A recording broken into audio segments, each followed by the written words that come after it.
So how important it is for you to have higher discussions when it comes to the issues of implementing particular projects, especially with funders, with the donors.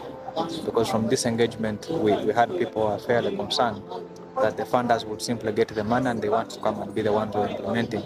Yet there are local partners who find it's very, very important. From this discussion, how important is it for you to be involved right from the initiation stage of some of these projects? My name is Mumbere Godson, and I work for Vision International Actors as the Executive Director. It's ideal that collaborations start right away from the beginning. I don't see it worth for a donor to just come and do the implementation, for example, in Kasese, when even the people of Kasese are not aware. We have so many NGOs, community-based organizations. We have so many even faith organizations that can participate in so many activity implementations of donors. So the ideal way, I would think, is that when donors come to the area, it is very much important that they first look for those indigenous CSOs or organizations that, one, understand the community, two, understand the terrain, and three, understand where the need is. So for example, when donors just come to do direct implementation, that means one, they are likely to target the wrong people, and three, that means they will get wrong results. So for proper documentation, for proper implementation, and for proper value of money, I would think it is very, very crucial that indigenous organizations are involved, one, in the project design, where the project is going to be implemented, in the budgeting, and also ensuring that key stakeholders are involved. For example, we have the Office of the Community Development Officer for the entire district. That one is directly in charge of all the organizations operating in the district. So that means if you do your work from maybe in Kampala or wherever, and you leave out those key stakeholders, that means your chances are very high that you'll get wrong results. Yes. So from this discussion you've had, how important have you found this kind of discussion, which is trying to pick out issues, then deliver it to donors and those potential donors, that actually this kind of people, they need to have engagements before you go down to implement some project? How important do you find this? I believe this kind of arrangement is going to help us redirect. Redirection in terms of, one, ensuring that the donor and the local community organizations are in one page, or are on one page, in terms of implementation, in terms of budgeting, and also in terms of seeing where the need is. And this one is going to help us avoid so many challenges like duplication. For example, if you just come to the area and you don't consult the indigenous organizations or the local leaders, that means you're likely to take a service where another partner is doing the same thing.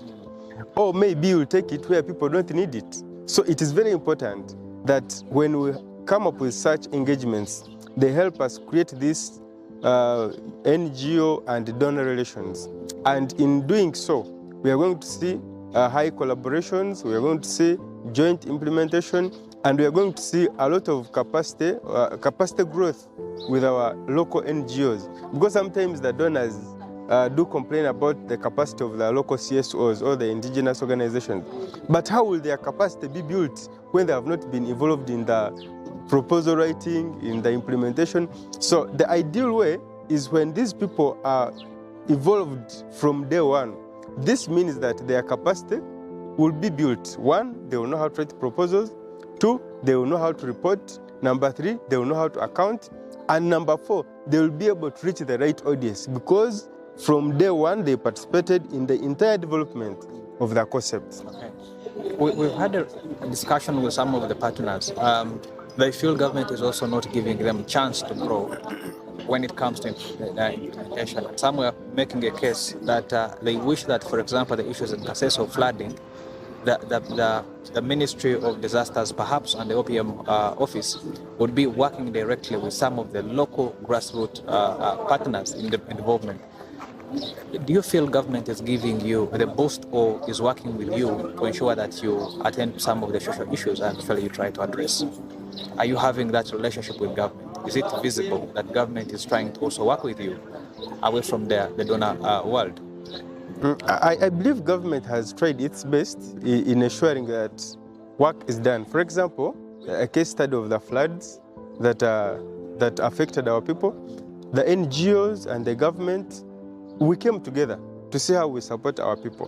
When, for example, service was coming from the office of the Prime Minister to be delivered here, some CSOs were involved in this process. Only that what is now remaining is to make sure continuous collaboration.